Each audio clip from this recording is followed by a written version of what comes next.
Hello friends, welcome to my channel. நாம் இந்த வீடியோவில் என்ன பார்க்க போகிறோன்னா, தொழிலாளர் நல வாரிய கார்டை பற்றி தான் சொல்ல போகிறோம். இந்த தொழிலாளர் நல வாரிய கார்டில் இப்போ பார்த்தீங்கன்னா ஸ்மார்ட் கார்டு போட்டுட்ருக்குறாங்க.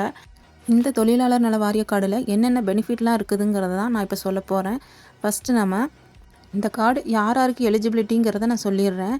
இதில் இஎஸ்ஐ பிஎஃப் பிடிக்கிறவங்களாக இருந்தால் அப்ளை பண்ண முடியாது. அதே மாதிரி கவர்மெண்ட் வேலையில் இருக்கிறவங்களும் அப்ளை பண்ண முடியாது. அதே மாதிரி விவசாயம் பண்ணுறவங்களும் இதில் அப்ளை பண்ண முடியாது. இதில் யார் அப்ளை பண்ணலான்னா, கட்டுமான தொழில் பண்ணுறவங்க, அப்புறம் உடல் உழைப்பு போட்டு வேலை செய்கிறாங்கள அவங்களும் அப்ளை பண்ணலாம். இதில் என்னென்ன பெனிஃபிட்லாம் தராங்கன்னு சொல்லி நம்ம லிஸ்ட் வைஸ் நம்ம இப்போ பார்க்க போகிறோம்.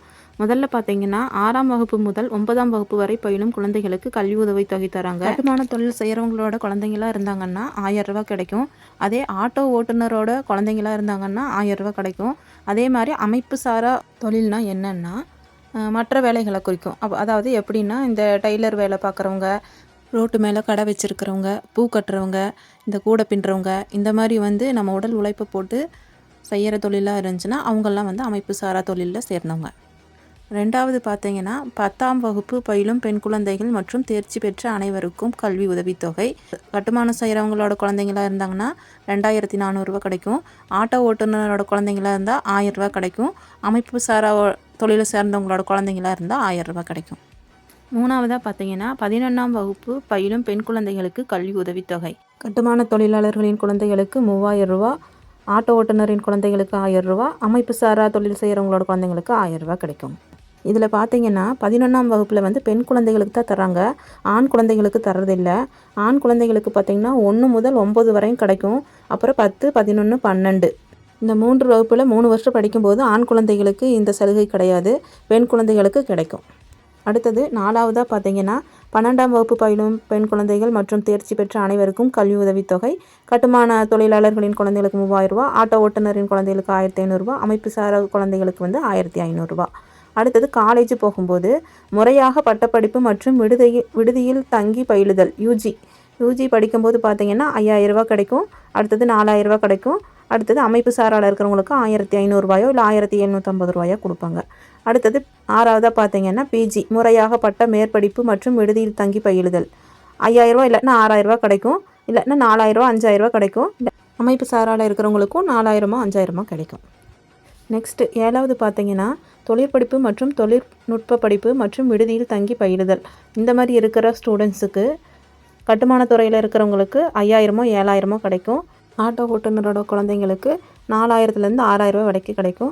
அதே மாதிரி அமைப்பு சாரால் இருக்கிறவங்களுக்கும் 4000 ரூபாயிலிருந்து 6000 ரூபா வரை கிடைக்கும். அடுத்தது 8ஆவது பார்த்தீங்கன்னா முதுகலை தொழிற்படிப்பு மற்றும் தொழில்நுட்ப படிப்பு மற்றும் விடுதியில் தங்கி பயிலுதல். இது பிஜி. கட்டுமான தொழில் குழந்தைங்களுக்கு பார்த்திங்கன்னா 7000லேருந்து 9000 வரையும் கிடைக்கும். ஆட்டோ ஓட்டுநரின் குழந்தைங்களுக்கு 6 to 8 ரூபா வரை கிடைக்கும். அடுத்தது அமைப்பு சாரால் இருக்கிறவங்களுக்கும் 6 to 8 ரூபா வரைக்கும் கிடைக்கும்.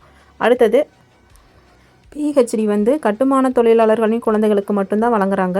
அது பார்த்திங்கன்னா 15000 ரூபா கொடுக்குறாங்க. மற்ற 2 துறைகளில் வேலை செய்கிறவங்களுக்கும் கொடுக்கறதில்ல. அடுத்தது பார்த்திங்கன்னா பாலிடெக்னிக் மற்றும் ஐடிஐ படிப்பு மற்றும் விடுதிகள் தங்கி பயிலுதல். இது கட்டுமானத்தில் இருக்கிறவங்களுக்கு 3000, ஆட்டோ ஓட்டுநர் கீழே இருக்கிறவங்களுக்கு 1000லேருந்து 1200, அதே மாதிரி அமைப்பு சாரால் இருக்கிறவங்களுக்கு 1000 to 1200 ரூபா வரைக்கும் கொடுக்குறாங்க. இப்போ இதில் திருமண உதவித்தொகைன்னு பார்த்தீங்கன்னா ஆண் பெண் 2 பேத்துக்குமே தர்றாங்க. இந்த திருமண உதவித்தொகை பார்த்திங்கன்னா கட்டுமானத்தில் இருக்கிறவங்களுக்கு 20000 ரூபா கொடுக்குறாங்க. இது ஆணாக இருந்தாலும் பெண்ணாக இருந்தாலும் அவங்களுக்கு 20000 ரூபா கிடைக்கிது. அதுவே பார்த்திங்கன்னா அமைப்பு சாராலையும் ஆட்டோ ஓட்டுநரோட குழந்தைங்களாக இருந்தாங்கன்னா ஆண்களாக இருந்தால் 3000, பெண்களாக இருந்தால் 5000 ரூபாயும் கொடுக்குறாங்க. அடுத்தது மகப்பேறு மற்றும் கருக்கலைப்பு. அவங்க ஏதாவது ப்ரெக்னெண்ட்டாக இருக்கிறாங்க அப்படிங்கும்போது அதில் கட்டுமானத்துறையில் இருக்கிறவங்களுக்கு 18000 ரூபாயிலிருந்து 3000 ரூபா வரைக்கும் எப்படி வேணால் கிடைக்கும். அதுவே ஆட்டோ ஓட்டுநர் மற்றும் அமைப்பு சாரா தொழிலாளர்களுக்கு கீழே இருக்கிறவங்களுக்கு 6000லேருந்து 3000 ரூபா வரைக்கும் கிடைக்குது. அடுத்தது இயற்கை மரண உதவித்தொகை. ஈமச்சடங்குக்கு 5000 ரூபா. இது கட்டுமான தொழில் செய்கிறவங்களா இருந்தால் 50000 ரூபா கிடைக்கும். அதே மாதிரி ஆட்டோ ஓட்டுநருக்காக இருந்தாலுமே 50000 கிடைக்கும். அமைப்பு சாரா சேர்ந்தவங்களாக இருந்தால் 30000 ரூபா கிடைக்கும். அடுத்தது விபத்து மரண உதவித்தொகை பார்த்திங்கன்னா அதில் விபத்து நடந்து ஏதாவது இறந்துட்டாங்க அப்படிங்கும்போது ஈமச்சடங்குக்கு 5000 ரூபா அதுலேயும் கிடைக்கும். அது இல்லாமல் கட்டுமானத்தில் இருக்கிறவங்களுக்கு 2 லட்சமும், ஆட்டோ ஓட்டுநராக இருக்கிறவங்களுக்கு 2 லட்சமும், அமைப்பு சாரா இருக்கிறவங்களுக்கு 1,25,000 கிடைக்கும். அடுத்தது விபத்தில் ஏதாவது ஊனம் ஆயிடுச்சு அப்படிங்கன்னா அந்த ஊனத்தின் தன்மைக்கேற்ப அவங்க வரையறை செய்கிறாங்க. அதில் பார்த்தீங்கன்னா கட்டுமானத்தில் 1 லட்சமும், அதில் வந்து 3லுமே பார்த்தீங்கன்னா 1 லட்சம் தான் கொடுத்துருக்குறாங்க. கட்டுமானமாக இருந்தாலும் சரி, அமைப்பு சாராவாக இருந்தாலும் சரி, ஆட்டோ ஓட்டுநராக இருந்தாலும் சரி, 1 லட்ச ரூபா வரை நம்ம கிளைம் பண்ணிக்கலாம். அடுத்தது பணியிடத்தில் விபத்து மரணம் பதிவு பெற்ற மற்றும் பதிவு பெறாத கட்டுமான தொழிலாளர்களுக்கு 8 லட்ச ரூபா கட்டுமான தொழில் செய்கிறவங்களுக்கு மட்டும்தான் கிடைக்கும். இது வந்து ஆட்டோ ஓட்டுநருக்கு கீழே இருக்கிறவங்களுக்கும் அமைப்பு சாரால இருக்கிறவங்களுக்கும் கிடைக்காது. நெக்ஸ்ட் பார்த்தீங்கன்னா கண்ணாடி வாங்குதல். அது வந்து ஏதாவது கண்ணில் பிரச்சனையாக இருந்துச்சுன்னா 3 தொழிலை சார்ந்தவங்களுக்கும் 750 ரூபா கொடுக்குறாங்க. அடுத்தது 60 வயது நிறைவு செய்த பதிவு பெற்ற தொழிலாளர்களுக்கு மாத ஓய்வூதியம். அவங்களுக்கு பார்த்தீங்கன்னா 1200 ரூபா கொடுத்துட்ருக்காங்க. இது ஒரு வேலை அதிகம் பண்ணினாலும் பண்ணுவாங்க. அடுத்தது பார்த்தீங்கன்னா குடும்ப ஓய்வூதியம். இந்த குடும்ப ஓய்வூதியம் வந்து கட்டுமான தொழிலில் இருக்கிறவங்களுக்கு மட்டும் 500 ரூபா கொடுக்குறாங்க. அமைப்பு சாராலையும் ஆட்டோ ஓட்டுநர் கீழே இருக்கிறவங்களுக்கு தர்றதில்லைங்க. நெக்ஸ்ட்டு முடக்க ஓய்வூதியம். முடக்க ஓய்வூதியம் பார்த்தீங்கன்னா கட்டுமானத்தில் இருந்தாலும் சரி, அமைப்பு சாரால இருந்தாலும் சரி, ஆட்டோ ஓட்டுநர் கீழே இருந்தாலும் சரி, அவங்க 3 பேத்துக்குமே 1000 ரூபா கொடுக்குறாங்க. அடுத்தது பதிவு பெற்ற கட்டுமான தொழிலாளர்களுக்கு வீட்டு வசதி திட்டம். வீடு கட்டுறதுக்காக 4 லட்ச ரூபா கொடுக்குறாங்க. இந்த தொழிலாளர் நல வாரிய கார்டு இருந்துச்சுன்னா, இதில் இருந்தீங்கன்னா, இதில் பதிவு பெற்றிருந்தீங்கன்னா உங்களுக்கு 4 லட்ச ரூபா வரைக்கும் கிடைக்கும். அடுத்தது ஆட்டோ ஓட்டுநர். ஆட்டோ ஓட்டுநரோடது பார்த்தீங்கன்னா, ஆட்டோ ஓட்டுறவங்கள லேடிஸாக இருந்தாங்கன்னா, பெண்ணாக இருந்தாங்கன்னா மட்டும் 1 லட்ச ரூபா மானியம் தர்றாங்க. முதியோர் உதவித்தொகைக்கு அப்ளை பண்ணும்போதே முதல்ல தொழிலாளர் நல வாரிய கார்டு வச்சுருக்கீங்களான்னு தான் கேள்வி கேட்பாங்க. அதனால் இது தேவைப்பட்டுச்சுன்னா நீங்கள் இமீடியட்டாக நீங்கள் அப்ளை பண்ணி வாங்கி வச்சுக்கோங்க.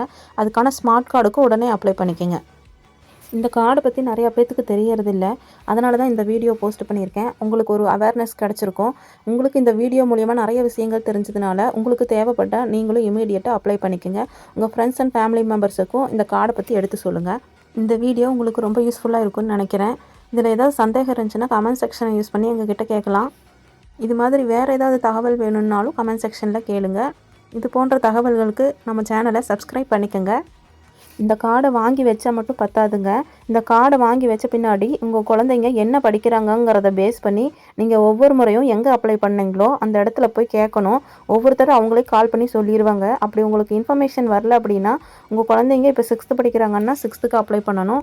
காலேஜ் படிக்கிறாங்கன்னா காலேஜுக்கு தனியாக அப்ளை பண்ணணும். இதில் திருமண உதவித்தொகை வேணும்னா திருமண உதவித்தொகைக்கு தனியாக அப்ளை பண்ணணும். நீங்கள் கார்டை வாங்கி வச்சுட்டு நீங்கள் அப்ளை பண்ணாமல் விட்டிங்கன்னா ஒன்றுமே கிளைம் பண்ண முடியாது. நீங்கள் ஒவ்வொரு முறையும் அப்ளை பண்ணினா மட்டும்தான் உங்கள் பேங்க்கில் பணம் க்ரெடிட் ஆகும். அப்புறம் இதுக்கு என்னென்ன ஆவணங்கள் தேவை அப்படிங்கிறத சொல்கிறேன். உங்களோட smart card, Aadhaar card, bank passbook, passport size 2 photo, இந்த 4 தேவைப்படுது. ஸ்மார்ட் கார்டை வச்சு ஃபஸ்ட்டு ஓடிபி கேட்டு வெரிஃபை பண்ணுவாங்க.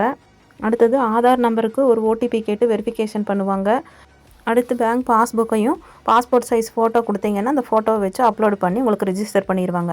ரிஜிஸ்டர் பண்ண உடனே உங்களுக்கு கார்டு வராது. ஒரு 2 மந்த்ஸுக்குள்ளே உங்களுக்கு மேக்ஸிமம் அதுக்குள்ளேயே வந்துடும். நீங்கள் அந்த கார்டு வந்த பின்னாடி நீங்கள் எந்த எலிஜிபிலிட்டியில் இருக்கீங்களோ அதுக்கு நீங்கள் அப்ளை பண்ணிக்கலாம். தேங்க்யூ.